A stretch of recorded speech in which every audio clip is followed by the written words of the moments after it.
All right. Thanks, everybody, for being here. It starts in 3, 2, 1. I'm Ghostcrawler. I am totally off the leash, and you are listening to The Instance. The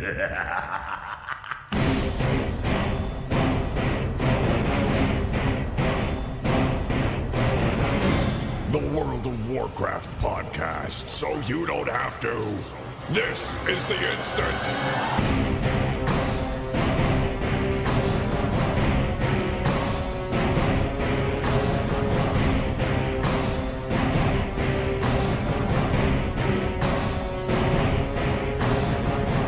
Hello, everybody, and welcome back to The Instance, episode 550. It is the 22nd of February, 2019. 1902. I had it all backwards.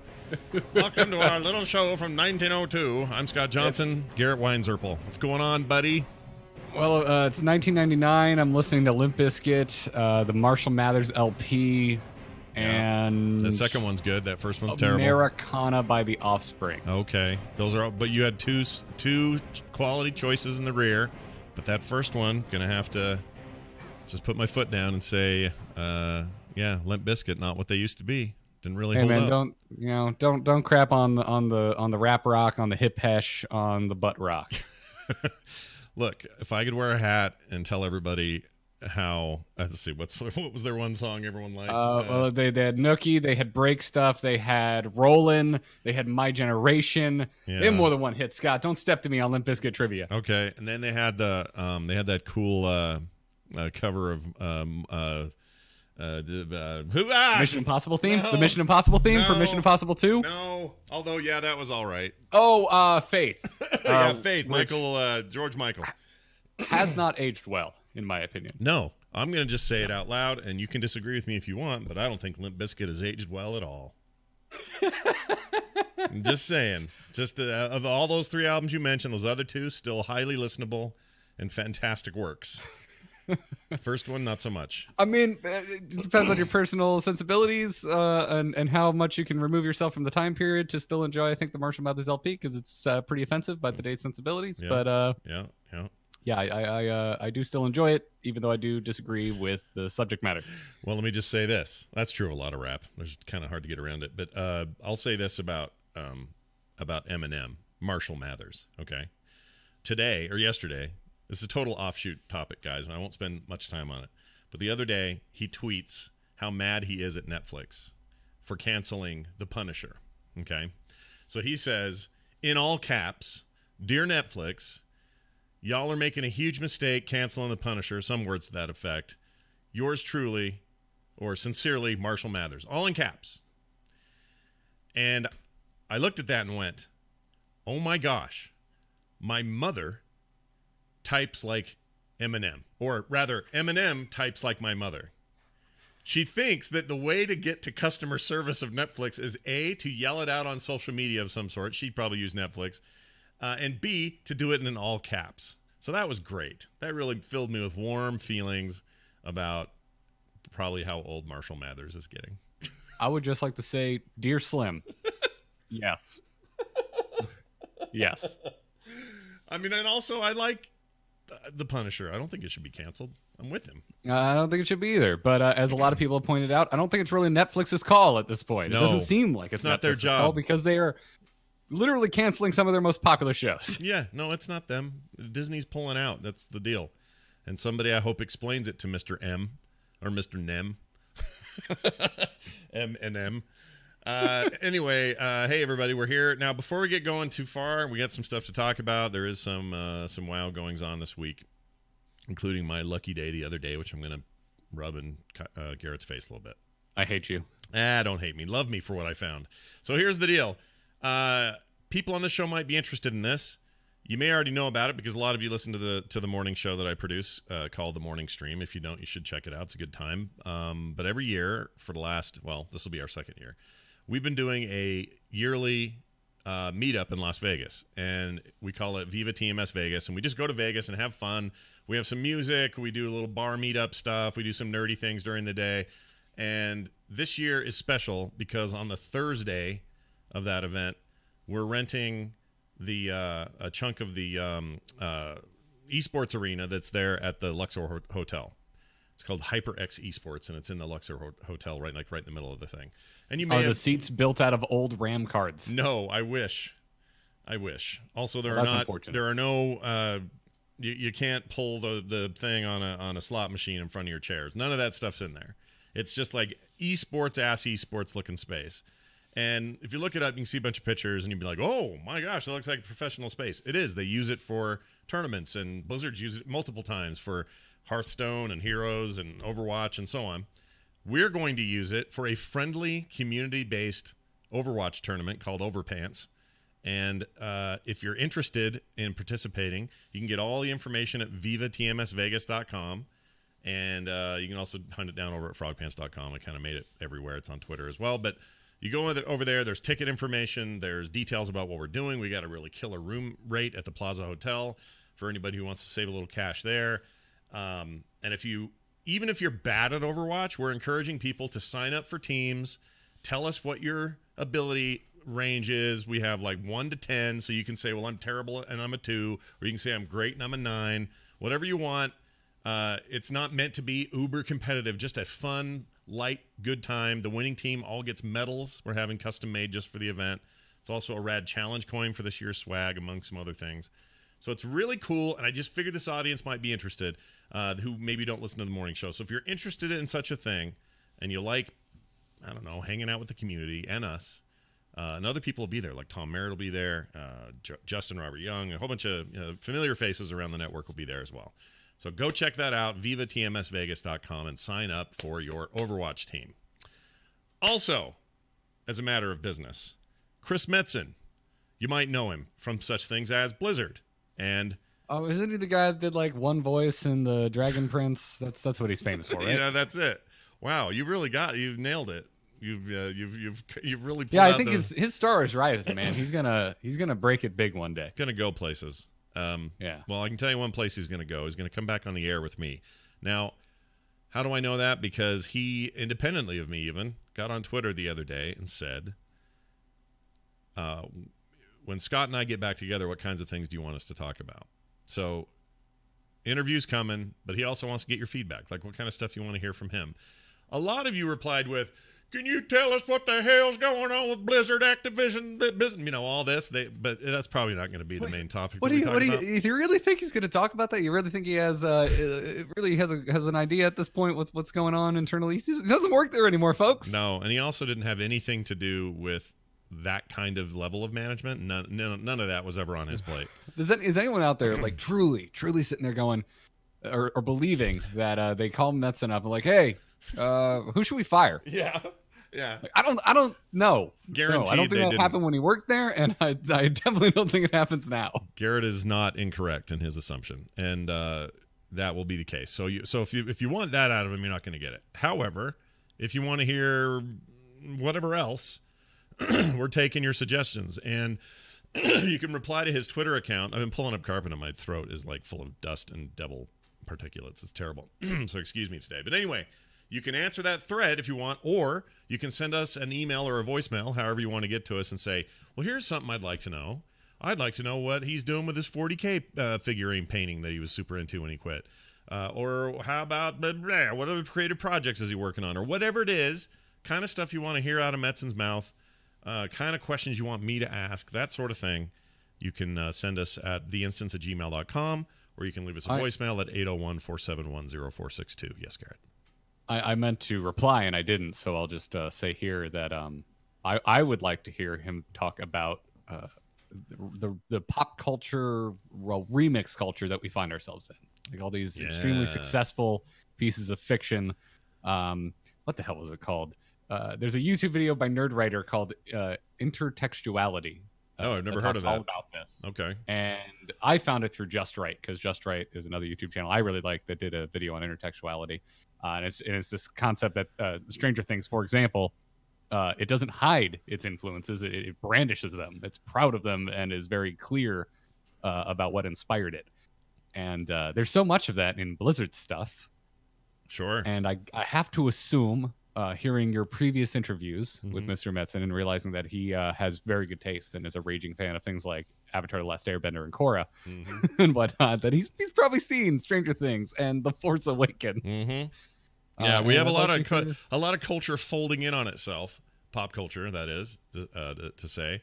Certainly a guy who's been involved with, like, I don't know. You look at Warcraft's beginning, middle, and end, and current state. It's very Warhammer inspired, and they were even working on a licensed Warhammer game originally, and then they pivoted and decided to make their own, and they called it Warcraft, and they kind of made it theirs in lots of ways, and some people are annoyed by that. I'm personally impressed by it. So yeah, the kind of mashing up and tweaking and crossing of streams is interesting, and I'll bet he has plenty to say about that. That's a great idea, Garrett. I'm going to ask him those questions. Thank you. Hey, I'm getting a sore throat right here. I can tell. You know when you get just like a little yes, you thing? it's the, let's see, that's your left side. I have a gland right. Yeah, my gland right there. That's my tester. If I touch it and it's sore, I'm about to get horribly sick and I'm going to hate life for a while. Oh, I don't want that. My wife gave me this spray. Where'd it go? I'm supposed to be using it. I'll do it after the show. I'm not going to do it on the air. Also, I'd like to rub something in Garrett's face and all of you who perhaps have been farming this bastard and haven't been able to pick it up. If you're hanging out in, where is this? Out in Darkshore. And fighting or farming a dude named Moxo the Beheader. Moxo. For his 6.18% drop rate of the captured Umber Nightsaber. Well, I've got good news for you. I went out there just doing dailies, world quests, without any intention of actually finding such a thing or hunting for it or farming it. I just killed Moxo and a handful of other mobs, all in a little swath there because they all chased me down. And I was like, well, I may as well turn around and fight him. And he dropped the freaking 6% mount. So I just wanted to throw it out there that sometimes just don't try and stuff will just come to you, you know? Just walk in, fart around for a while. Oh, what's this? A 6% drop rate on a freaking mount everybody wants? That's interesting. And then ride off on it. Okay, so Scott. Yeah. My first tune and main, because unlike I feel like most people I talk to play this game, I stuck with my very first tune for a very long time. Sure. Was a Night Elf. Yeah. Got a lot of feelings, a lot of nostalgia wrapped up in my purple brethren. Sure. You probably love that zone. You probably love that zone. You probably love those horrible 2.5 polygon trees they got there. You probably love those. Yeah, I do. I remember being on that dock before Deathwing was a dick and messed it up. Yeah. Fishing, learning how to fish for the first time so that I could feed my Nightsaber because it was my hunter pet. Yeah. I was like, oh, shoot, he's unhappy because that used to be a mechanic in this game. Sure. All right, so he had a little orange frowny face he'd have, or a red face. Deep-rooted. Yeah. Yeah, I've got some deep-rooted nostalgia for Night Elves, and for Nightsabers. It was the first mount I ever got. I remember hitting 40 and still being too broke to buy a mount and having to wait until I was like damn near 50 before I had enough gold to get my first mount. Yeah. It was slower than dirt, but damn it, I earned it. Mm-hmm. It was a low poly Nightsaber, and I'm sitting here, Scott. I'm sitting here in the year 2019 thinking to myself, boy, these Night Elf NPCs that we're fighting have some really sweet upgraded Nightsaber models that they're fighting me on. Yeah, these aren't the old low poly ones at all, by the way. Yeah, it sure would be nice. It sure would be nice if they just updated all the old Nightsaber models so that when I feel that pull and I go back on my old Night Elf Hunter and play around, that his mounts look good. And it's really important to me. And it sure would be nice if this damn thing would drop. It sure would be nice. Have you been farming it? Have you been out looking for it? No. Oh, no, okay. No, I just really wanted to lay on the ham about how jealous I am that this dropped for you. Well, now it makes sense because when I was out there, I killed it and then I stood there for a while because I was opening my hot new thing that I didn't even know was a thing. I sometimes keep track of where this stuff is, so when I know I'm out there, I'm like, oh, I should go try that, and so I'm effectively farming. But this one I didn't even know. I had no idea. In fact, I thought it fell off one of the rando freaking nobodies. I didn't know it came off this Moxo guy until I looked it up. And there were other players around, and I took a minute as I was looking at it lovingly in my bag, ready to right-click it and add it to my collection, all that. And somebody said, did a /say, did you get it? And I said, yep. And then I ran off on him. And I didn't realize what that really meant was, here's a guy who's probably out there slaving away. He's got, 5 orc kids and his wife at home, just barely making ends meet, having to eat bark off the tree. Can't get it going. Can't afford a new mount. And out there every day, Moxo, kill him, Moxo, kill him, Moxo, kill him. And I walked in, 1 kill, 1 try, and rode off on it. It kind of made me feel weird and evil and hoardish. So, yeah. It's very cool. It's an awesome little mount. If you don't know what we're talking about, go look him up. He's the Captured Umber Nightsaber. And take that, everybody who wants it. Well, congratulations. Thanks. Scott. If I could share it jealous. If I could share it and clone it, I'd give you one. I'd do that. I know you. Game doesn't support it. It's not an option. You're a stand-up guy like that. Well, that would. I mean, it makes sense that they don't, because that would kill the rarity and the specialness of everything. It'd be the dumbest idea ever in all of video games. Why would you do that? Why would you even put that suggestion out into the world? Hey, Blizzard, don't do it. Let's get into the meat of today's coverage. For example, very soon now, I guess it'll be Tuesday, right? Hold on. Cultiran and Zandalari Trolls are they Tuesday? Now I don't have my date in front of me. Cultiran is my favorite Swedish black metal band. Cultiran. Yeah, they'll really rock your socks off. Screamo band among Screamo bands. Check this out. When this happens, if it's Tuesday, I may be wrong on that. Okay, no release date yet. I thought somebody had said Tuesday somewhere. That seems. It seems early. Does it? The raid hasn't been out that long, Scott. I know, but I thought they were saying they'd have these earlier. Anyway, where I read this, I don't know. I'm making this up in my head. But I do know this. We now know 100% what's going to land that day. They put out a video. They put out a very descriptive blog post of what's going on. I want to run down a couple of things that I was not aware of, that I'm very excited about, that I should have known was coming, but I hadn't paid any attention to up until now. And that is the racial traits of both of these races. In particular, the Zandalari Troll traits are awesome. Check this out. City of Gold. Discover more gold from creatures. Always down to get more gold. Always. Okay? That's a perk. Like any other game, like any other RPG, if you're going through the thing and it's like, oh, this perk lets you pull more gold out of chests when you find them. Always take it. Always. That's me. So this is just a built-in nicety, right? City of Gold. Then you got Embrace the Loa. Beseech a Loa, obtaining 1 of 6 powerful boons. And you do this. They've shown the locations where they're going to be. But for those who played the Horde campaign, you'll know that out in the wild, some of these, there'll be some of these shrines, and you can click them, and they'll give you a little bit of a buff for a while. These are boons that act more like the Skyrim ones, where you'd see those stones, and you'd choose a perk, and then it would be permanently attached to you unless you went and clicked another stone and changed it. That's how these will work. Pronounce that word. Which word is this? This dinosaur word below Embrace the Loa. Pterodax? I don't ever say it right. I almost would have said Paracadax. Oh, yeah, just think of pterodactyl. Pterodactyl, but with just the toll taken off. Yeah. Why do we got to put P's and T's in front of stuff? We got a great English language with all kinds of enunciation options. Get the P out of there. Anyway. Find a paleontologist and talk to them. I know one. I should ask. I'm terrible. You know why? Because paleontologist starts with a P, so they just slap a P in front of everything. Yeah, but nobody calls them paleontologists, do they? No one a lot of people don't know there's actually a P in front of Tyrannosaurus. Shut up. I'm screwing with you. You have to be, because I'm like, wait a minute. I've got my whole life. Don't tell me that. Yeah, Devilsaur in World of Warcraft, there's a P in front of the D. There's a P in front of the D? Yeah. Padevilsaur? Got it. Padevilsaur, yeah. Well, you get this Pterodax swoop. It summons a Pterodax to reduce your falling speed. That's pretty cool, too, because you're in the land of, like, giant temples where you're always wanting to get off quicker. And if you're not a mage or have a glider or something, it sucks. So there's that. And then regeneration, or regenerating is how they say it. Regenerating, man. Regenerating, man. That's right. Concentrate to heal yourself rapidly over a short time. I love all of those. Those are all very self-preservation, greedy racial traits, and I'm into them. I'm just curious about the Loa shrines. Does that mean next expansion this is essentially a useless perk, or are they gonna have to put Loa shrines in every new zone from here on out? My guess is they will go one of two ways. Either they just zap it all together and you don't have it anymore, or they'll make it a thing that you can toggle somewhere in your racial or in your book or something.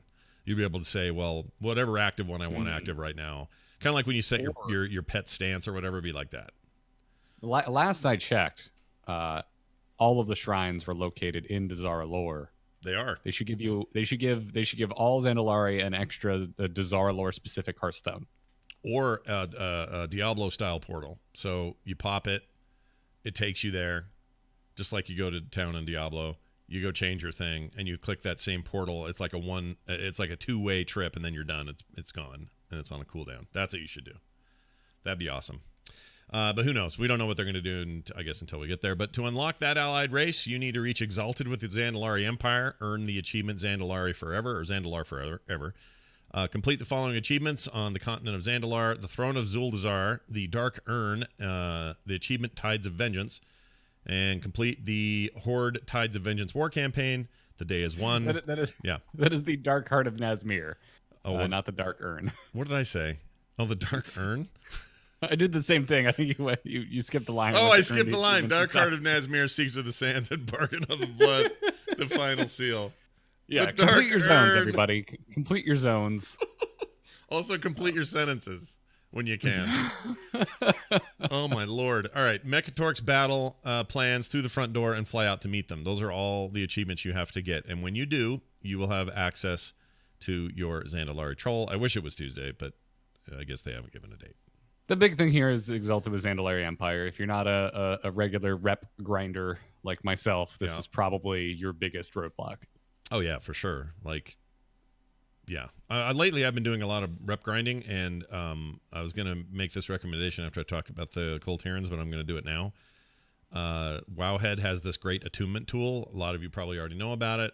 I just don't use it very often because I'm not usually that... I hate rep. I hate grinding for rep. It's always been a thing I've not liked in any version of WoW. But it's a really helpful tool, especially right now, because a lot of the stuff you can't get without that rep. So go to wowhead.com/attunement, and it'll ask you for your realm and your character name, and it will tell you where you are in progress for all of this. It's awesome. It's a great little tool. So wanted to give those guys a shout out for that. And it's so easy. Freaking bookmark it. It's just great. Anyway, now let's say you wanted to get you're an alliance player and you want to get your Cultiran fat human on, because that's all they are really. There's humans that are all like chubby, right? Oh, it's such a good model though. You're underselling it. They look awesome. They're just fat pirates though. At the end of the day. How is that a bad that you're just fat pirate? Oh my god! I mean, I don't know. It's the Floridian in me. I've spent my entire life, going and riding Pirates of the Caribbean constantly. Sure. I couldn't be more excited for this. I like pirates. I'm not going to complain. This is mostly me kidding around. But you can tell those guys are sitting around eating a lot of chicken wings and, drinking a lot of There's a lot beer. of sugar in rum. Oh, yeah. Big time. Oh, yeah. Rum is very sugary, isn't it? The only rum I've ever had was rum-flavored chocolate. And those also make me fat. So there's that. It's delicious. You should get a rum cake. Very tasty. Never had one. How do they do that? They just mix it with rum? It's not alcoholic when you eat it, is it? You can't get drunk on cake. Yes. Oh, you can undercook it slightly where it's really, really moist. Anyways, that should be a racial thing that Cultirans can do. They should just conjure rum cake. You're making me hungry for cake, is what you're doing. Anyway. My job is done here. Well done. Reach Exalted with the Proudmoore Admiralty. All right. I love saying that. Earn the achievement A Nation United. Complete the following achievements and quests on the continent of Cultiras: A Nation United, Lore Master of Cultiras, and the Pride of Cultiras. Earn the achievement Tides of Vengeance. Complete the Alliance Tides of Vengeance war campaign. War marches on. The Sleeper Agent, Mischief Managed, and He Who Walks in the Light. If you do all that, you too can have your own Cultiran, and they are limited to a certain number of of classes, and I forgot to write those down, but they are, and I didn't put the link, but there is some limit, and I forgot what it is on both sides. Each of them can't be somebody, and I forgot who it is. Scott, I may have used that the Wowhead tool you just mentioned. Yeah, how's that working for you? I'm apparently 0.7% away from unlocking Magar Orcs, and I was not aware of it. See? I know what I'm finishing this weekend. Yeah. No, that's why it's such a cool tool. And that was actually a lot further ahead than I thought, because I hate grind so much that I sort of avoid it.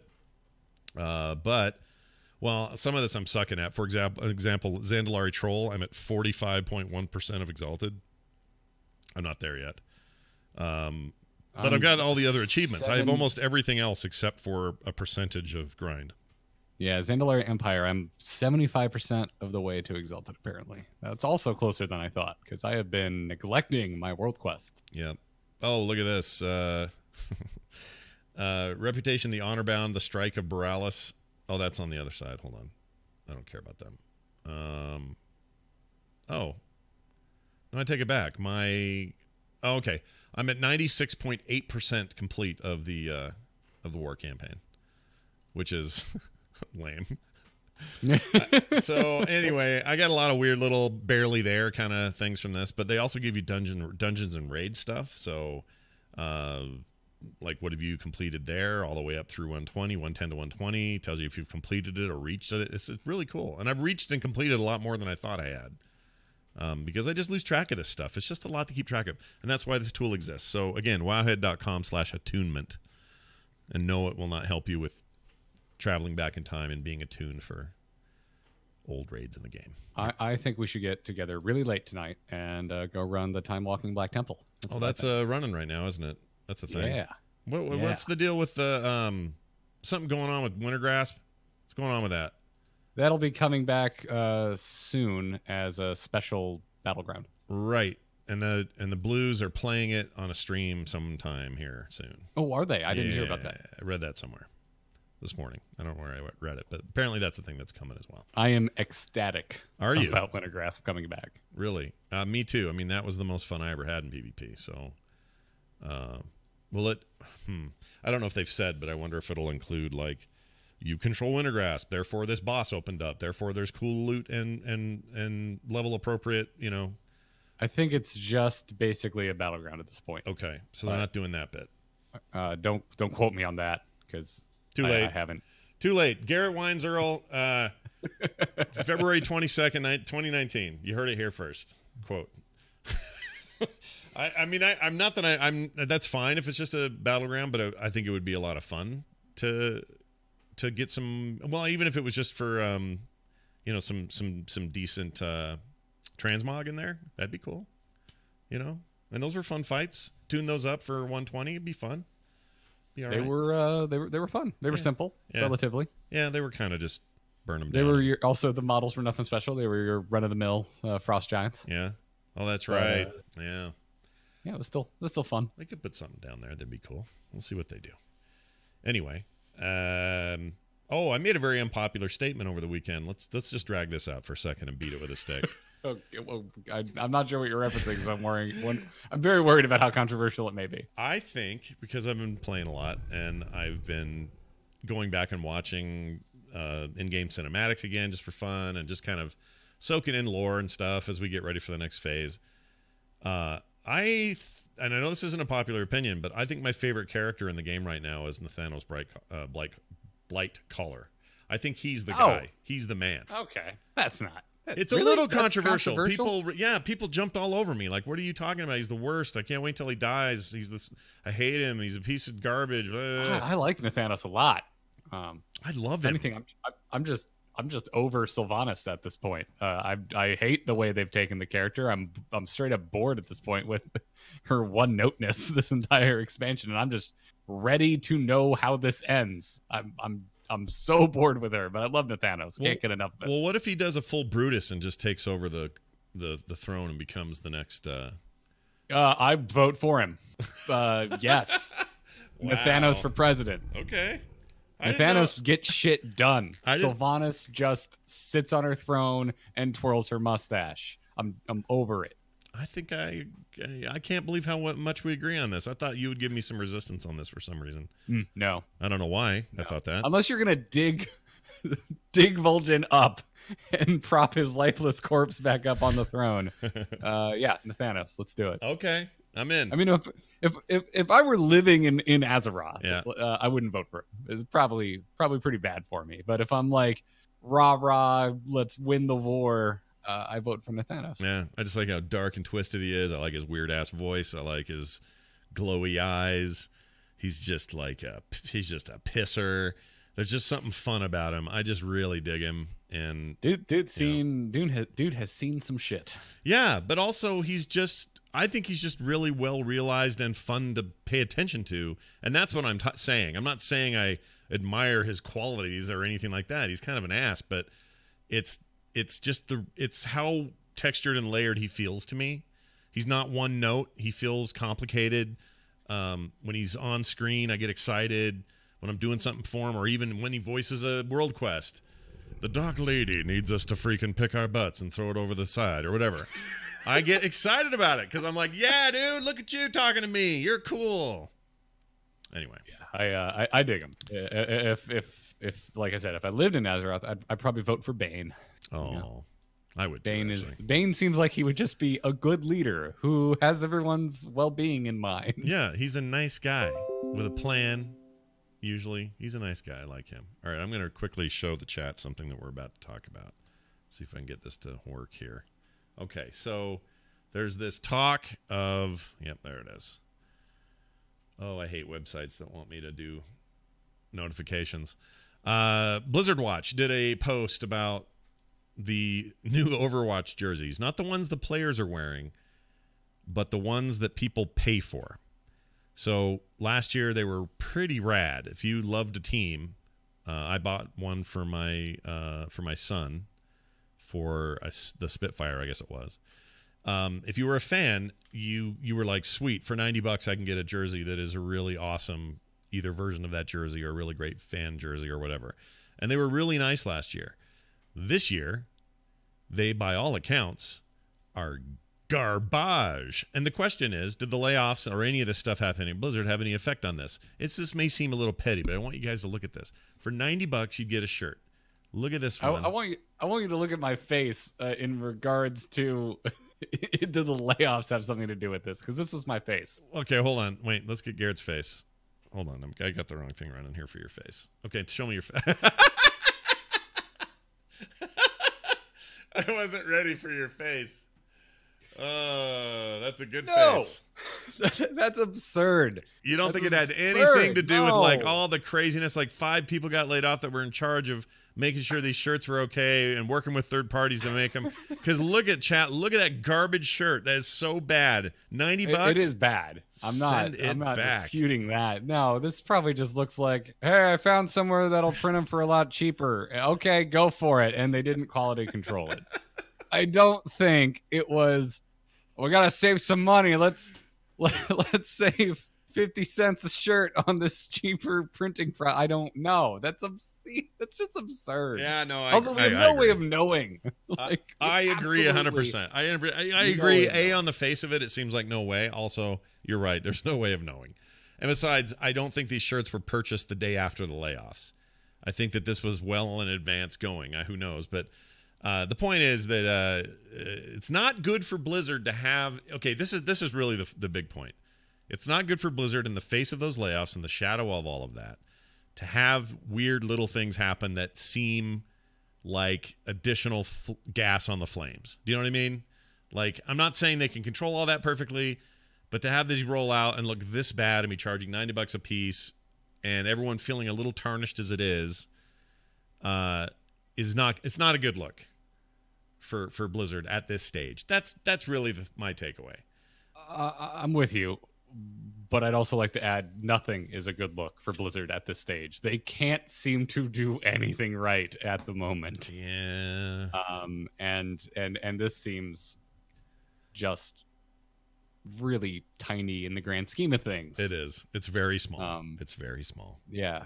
It's a shirt, and every one of those people, they should send them back. Get your $90 back, okay? Because yeah, no, I mean, anyone who paid $90 for this, like, I'm completely on board with you being like, holy crap, I want a refund because this is garbage. Yeah, last year they were ink. This year it's heat transfer decals. Those are terrible, which means they flake off. You give it 1 or 2 washings and you're screwed. The images peel off. The letters are uneven. They have weird edges on them. The generic. That's the work. That's the cheap. That's what you get like when you go to Key West and you buy an offensive shirt that they make for you on the spot. Yeah, totally. But for $90, you should be getting way better than that. So separate issue. I would say it's a separate issue. It's an isolated issue, but it's hard not to see it in the larger picture. When something bad happens at Blizzard, it's like, oh my gosh, one more thing. Freaking one more thing. What we need out of Blizzard right now is some really positive movement, and that's going to take some time. So don't worry. Overwatch League still going. Still hot business. Still, still rad for those who are playing and playing a lot. Get in there. Have some fun. Come out to Vegas and play with me. I'm going to be on a team and doing color commentary when I'm not playing. That's going to be a blast. We have our own little booth and headsets, and there's audience space and everything. It's going to be insane and expensive. That's why we need people to come and buy tickets. And the tickets aren't very expensive, but it's, it's a reason to come hang out with us and have some fun.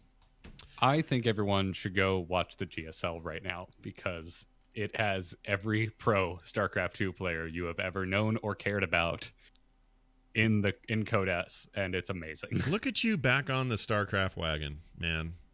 Didn't expect that. How's that? I mean, let's talk about the health of StarCraft. How's it all look to you as a guy who used to cover it? From the outside looking in, as now a casual fan, that is mostly fueled by nostalgia of it being how I got started podcasting. Yeah. It looks great. Yeah. It's bananas. Like, do you remember Maru? Do you remember back in the day, Maru being this little kid, who broke into Code S? He's now like an adult and a god tier player. Oh my Lord. Banana Town. Yeah. But everyone that like all the Korean badasses that kind of made their rise in Wings of Liberty and Heart of the Swarm, that's it. That's the top 32 Code S right now. It's really good. My buddy and I are planning to do a Sunday of watching VODs, and we're going to treat it like it's a football event. We're going to make a bunch of snacks, get a bunch of beer, and sit down and watch GSL on the big screen. I can't wait. That sounds great. I would love to do that. But okay, let me ask you a question here. Did the remaster of StarCraft 1 and Brood War, I predicted that thing was going to be a resurgence of the competitive scene for original StarCraft, which has never really gone away. But I mean, as a prime event, like, hey, original StarCraft in 4K means that we can bring this game back. It's a 16:9 affair now. Blah blah blah. That didn't really happen, did it? It kind of just that I know of. I'm really not the person to ask because for me, StarCraft 2 is my game. That's where I got on board. I played Brood War back in the day, but very casually. I was completely unaware of the esport for it. Yeah. So for me, it was Wings of Liberty. That's when I figured out esports was a thing. Yeah. I mean, do you remember what happened during Wings of Liberty? Like Twitch was launched. Oh no, during dude! Wings of Liberty. It was an enormous formative time. 2010 was a big year. Yeah, that was huge, no question. It also made my computer overheat. That game. It was bad. I know they've done some show matches, but I don't know if they've been using it or if they've just stuck with the old Brood War. I can't give you an answer because I don't know. Well, we shall see how it goes. I like when I hear that StarCraft is doing something well. Yeah, and it's on YouTube now. You don't have to, like, back in the day, you had to buy like a GSL subscription to watch it on their proprietary video player. It's on YouTube now. Yeah, that felt like that was the AOL of esports back then. You know what I mean? You're not wrong. Yeah, like they all thought what they would do is they would have basically like a ticketed event. They didn't see what was coming. They charged you a premium for 720p. Yeah, they didn't know. They didn't know. It was so weird back then. Yeah, they didn't know. We are streaming this dumb show on 1080p for free. Hey, everybody, look how far we've come in 8 years. Look at our talking heads. Yeah, stare at them longingly. Look at this visually interesting production. Bondle County Country, whatever his name is, says Garrett's face that you made earlier in the show needs to be on the YouTube thumbnail for this episode. I might have to track that down. Dude, I hit it with some impact font and cut me out and, write something really controversial on it. You'll get a ton of views. Yeah. Don't forget to mash that subscribe button. Like and subscribe. It's your boy, Garrett. See, I know all this lingo. I know what to say. Yeah, I'm building a new vape rig. It's great. Great, dude. We got it all covered. All right, let's talk about the rest of Blizzard. Other things have been going on. I have a theory. This is very controversial or very conspiratorial of me, but I think those resistance skins from Heroes of the Storm are a quiet resistance from the dev team. I'm gonna make the face again, Scott. I'm making the judging face. I'm sure that I've made that up in my own head, but I like the idea that happens to be the skin pack, and it's called the Resistance skin pack during a time of great woe is us for Heroes of the Storm. So I don't know. It's fun to think about, but you're probably right. I mean, if you want to have a conversation about how every time I read a letter from KO Milker, I feel like it's just got the ever so subtlest middle finger to Blizzard leadership. He sneaks him in there, dude, because he's a really nice guy, and he's not one to throw you the bird directly, but he'll put a little subtle. Maybe he doesn't even know he's doing it. It's this like subconscious, like a couple of birds in there going. The best comparison I can make, and I'm gonna f up the quote, so you should go turn on the Last Jedi commentary and watch it for yourself. But in the Last Jedi commentary, somewhere in there's Rian Johnson during the Mary Poppins Leia scene going, yeah, Kathleen Kennedy really wanted this. Where I'm just like, that is the subtlest throw Kathleen Kennedy under the bus about the worst scene in a controversial film out there. It was very Mary Poppins. That's how I feel about Kale Milker's style of kind of sticking it to the Brack man. Yeah, the shade is thrown so lightly that you almost don't notice the change in light. It's just a little shade. Yeah. So I'm with you there. Yeah. I think the Heroes team, you know, they're a passionate group that believes in what they're making, and I cannot imagine this. It's been easy. This has been an easy, 3 months for them. Well, certainly not. I can't for anybody. As for the skins themselves, I'm sure they were in the works long before this, and it just so happened to line up. Yeah. Deckard Payne is an amazing skin set. People should check that out if you're still playing Heroes. Hearthstone developers took to Twitter and asked people what they want to see come back to the game. Would you explain or parse what they mean by that, and what could it pretend for the game? Because I don't know what they mean by that. They just mean old cards? They mean old mechanics? Like, what do they mean?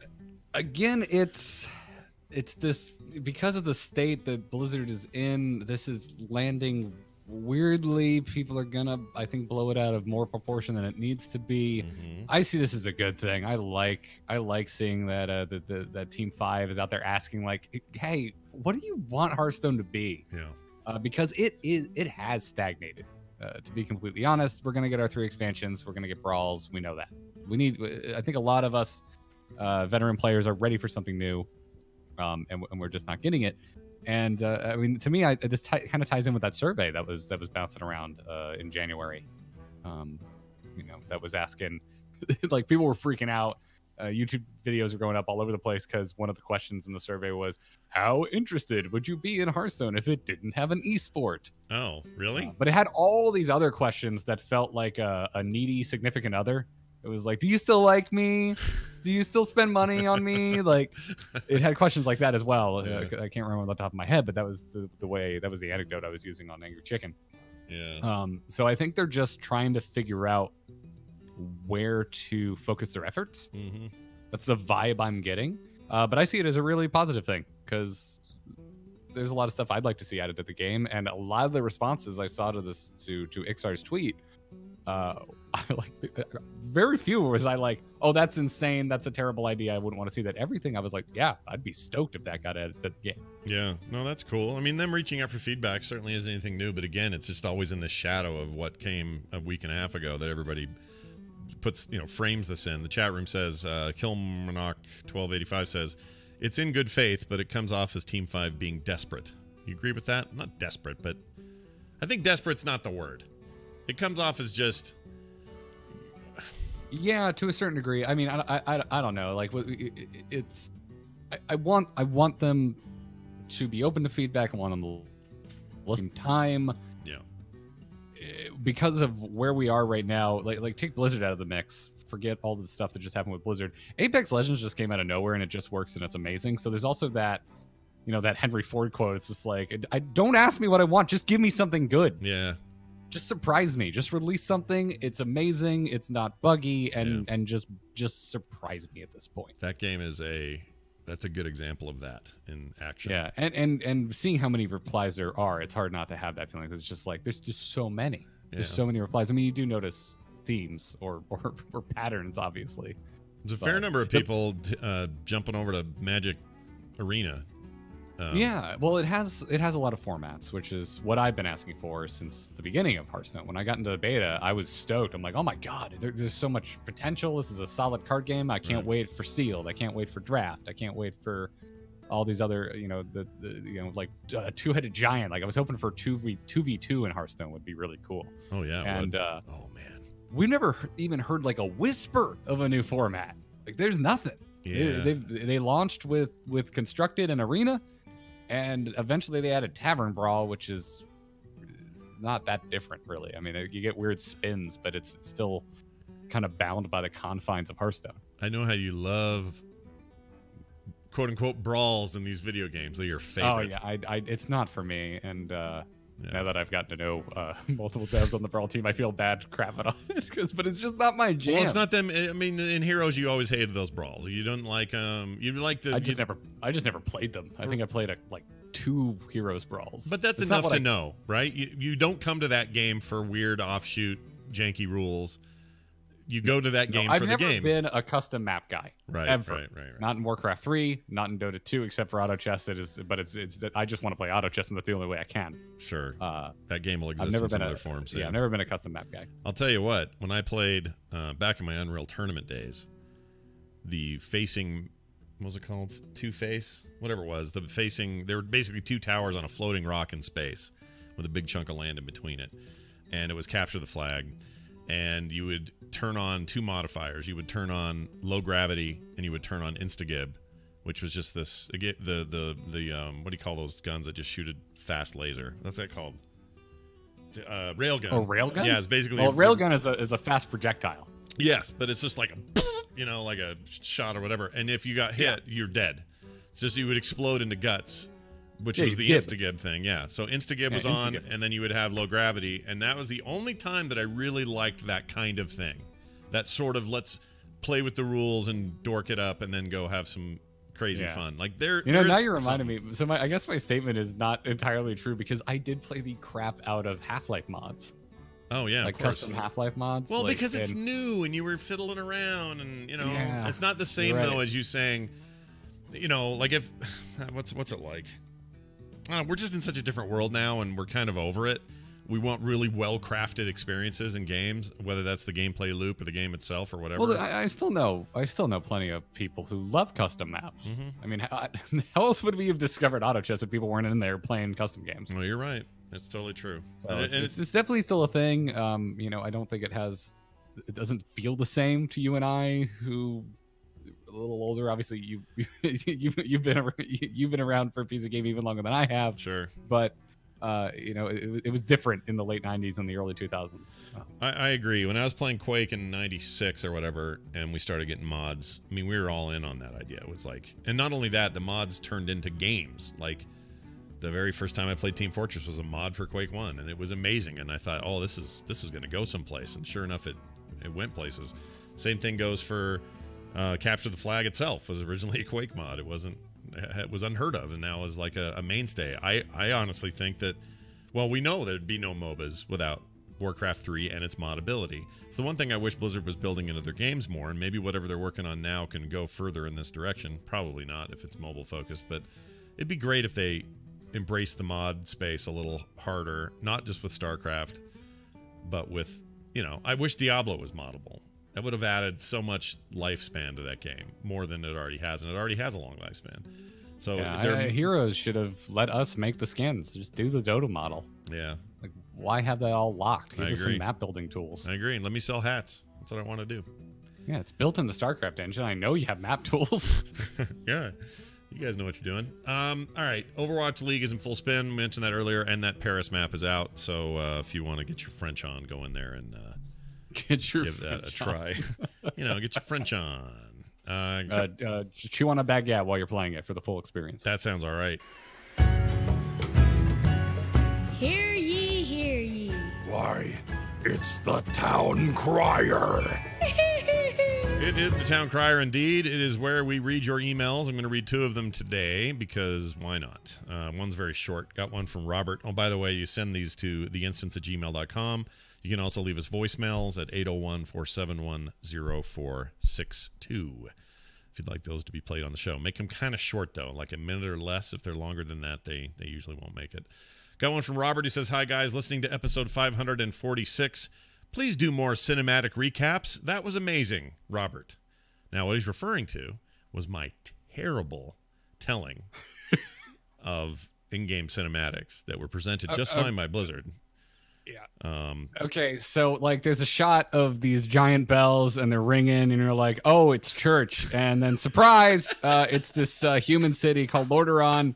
And you see these giant shoulders and you're like, oh, it's Johnny Bravo. No, it's not. It's actually it's Prince Arthas. Yeah. But he doesn't have his blonde hair anymore. He's all edgelord. Freaking, he's been listening to Cradle of Filth with his white hair. Yeah. He's got all these skulls all over and he's walking and people are just throwing roses at him and you're like, man, like When Doves Cry should be playing right now, but it's not.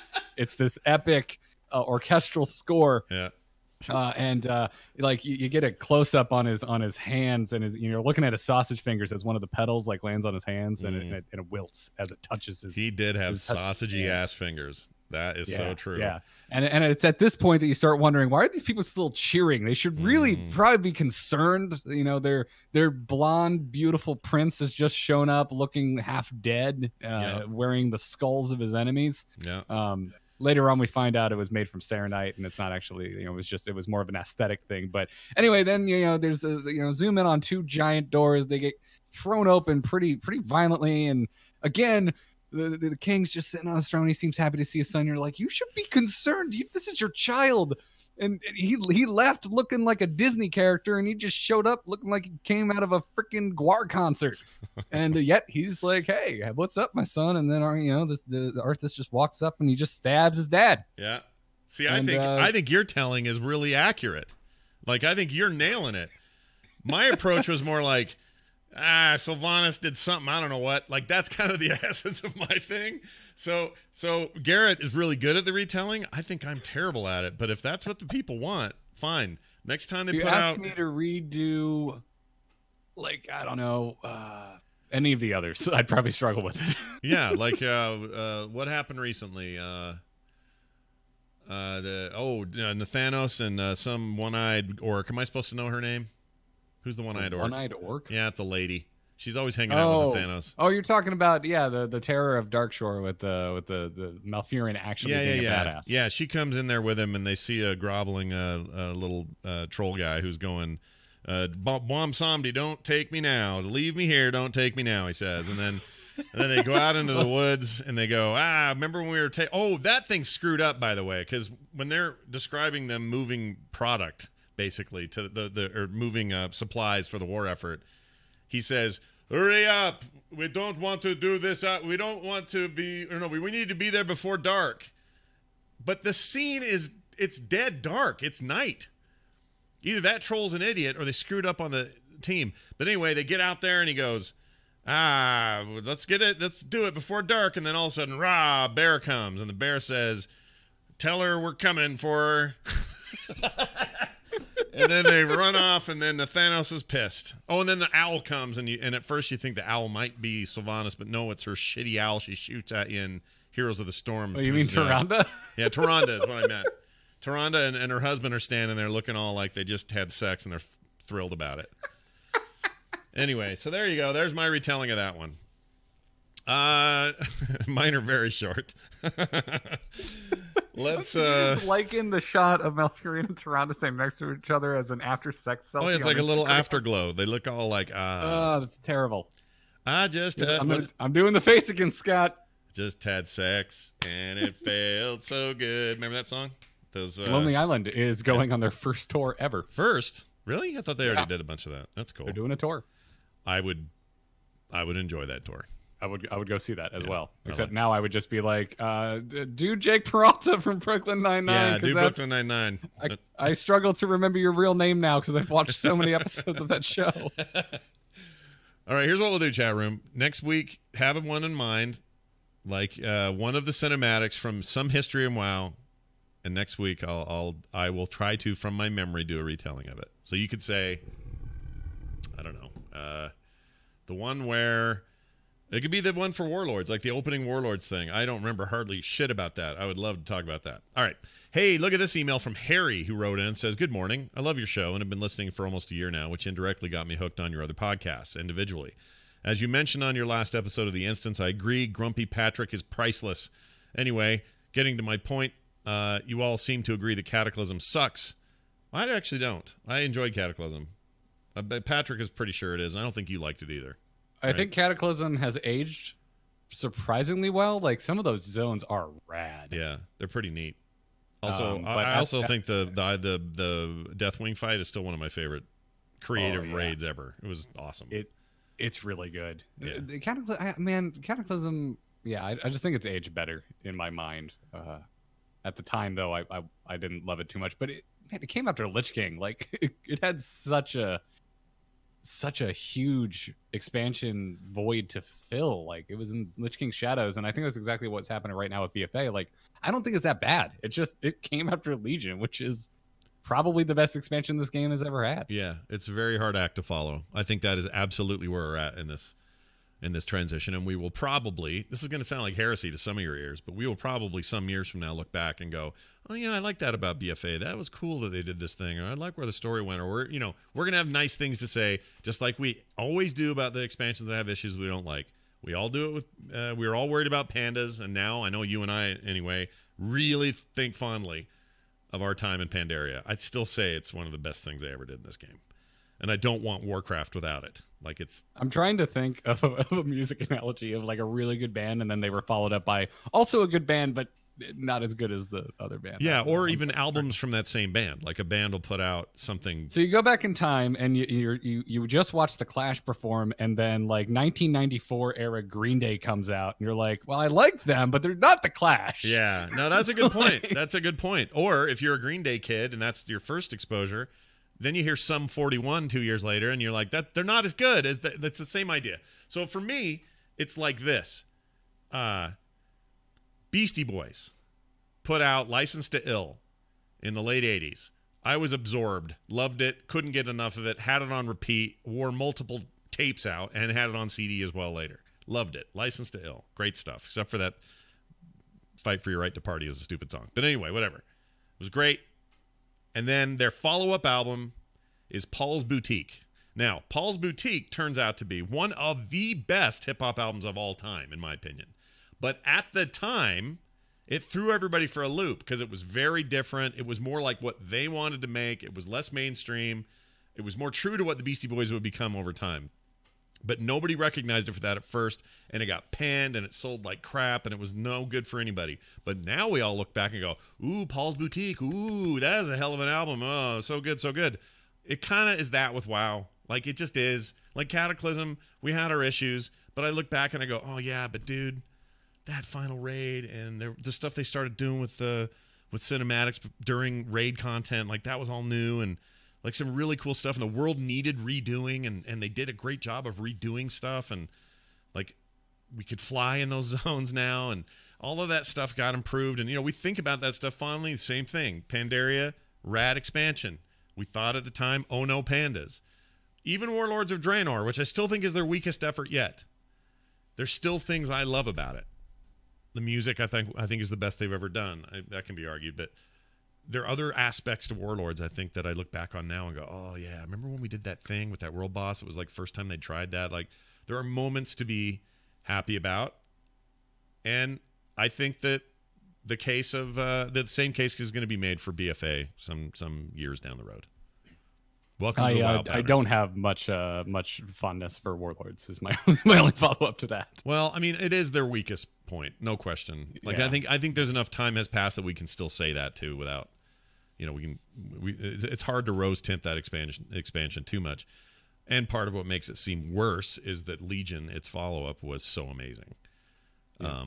I mean, Legion was. I got nothing to add other than 2000.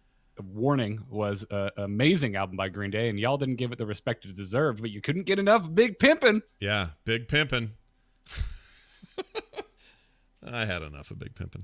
It's fine. Thank you, Harry, for the email. Oh, wait, I didn't read it yet, did I? Oh, no, I did. I just didn't finish it. Yeah. He says, I'm not Team Deathwing or anything, but I feel like it was the first major attempt at WoW trying something new. I would love to hear your feedback. Also, thanks to you guys for your great individual shows as well. And Garrett, I'm a WoW cocktail card dog fan myself, so your show definitely has a target audience in me. Thanks again, Harry. Well, there you go. So my solo show, R2T2, has become this just cornucopia of topics. Yeah, it's everything. Yeah. There's no limits. It can be whatever. It could be genital warts coming up next on RT2. Look forward to it. That would, no. Oh, not that? Okay. No, not that. Cracked and bleeding nipples. That's next on R2. No, not? That might actually be a concern for our poor nursing chihuahua right now.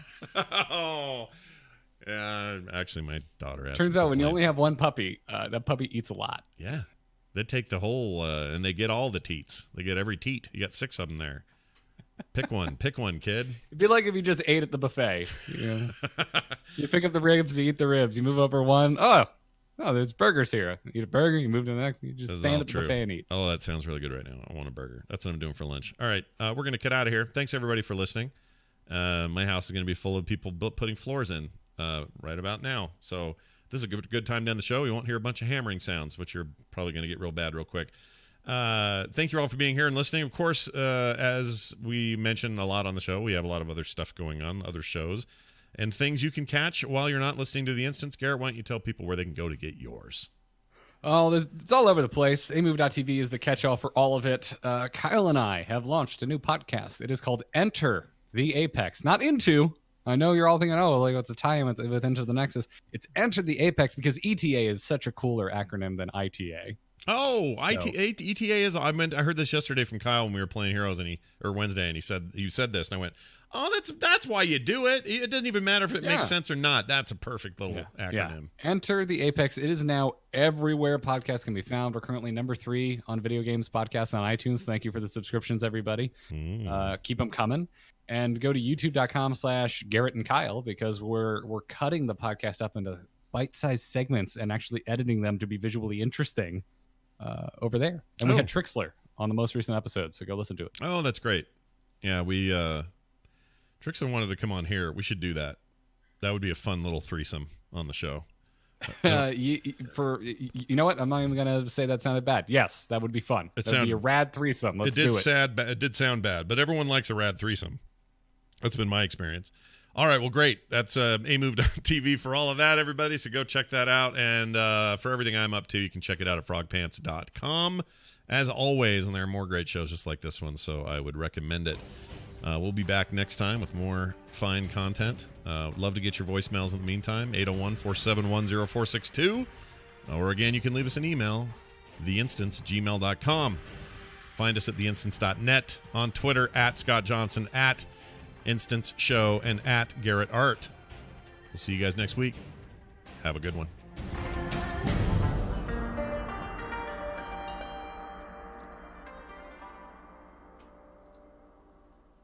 And complete.